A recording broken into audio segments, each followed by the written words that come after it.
I feel like a lot of the last half year has really shown how much wealth corrupts morality.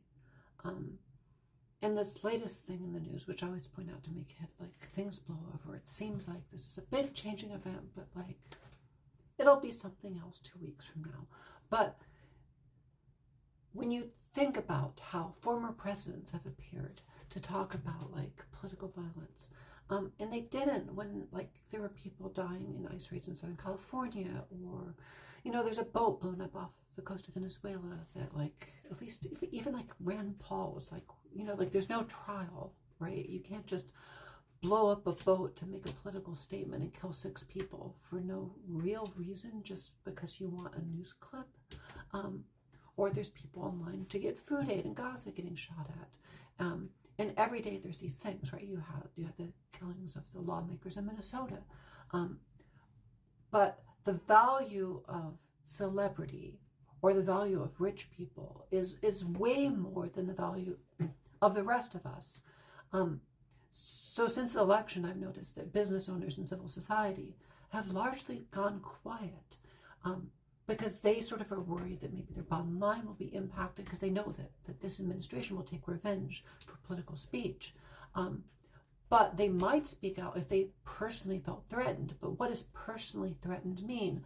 And you can see that when former presidents will appear for specific things and not other things. Mm-hmm. And a lot of that says to me that people feel they're threatened because they don't really see non-celebrities, non-rich people as people. So you could hear a news story about kids dying at a school or something happening in Gaza, or families being detained for no reason. It turns out that they're not even immigrants because apparently the Supreme Court is just allowing remember there's 3, like Sotomayor on Colbert was putting out, like, no, it's not 2 things. It's not just that you speak Spanish and have dark skin.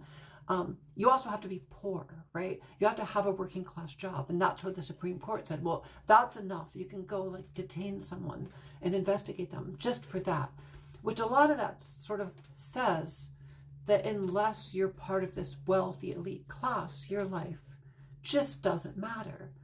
And I know that's always been the case, but it really feels exaggerated lately. Like that people are willing, like you have corporations that try to be sort of progressive. Like think of Apple, like it did LGBT things, and then they're like giving the dictator some gold statue because they want to kiss up to him to get like a better trade deal, and they're not really worried about their consumers leaving them because all they value are the lives of people like them, and they know that like the upper middle class is similar, and if they feel safe, it doesn't matter if nobody else feels safe. So I don't know.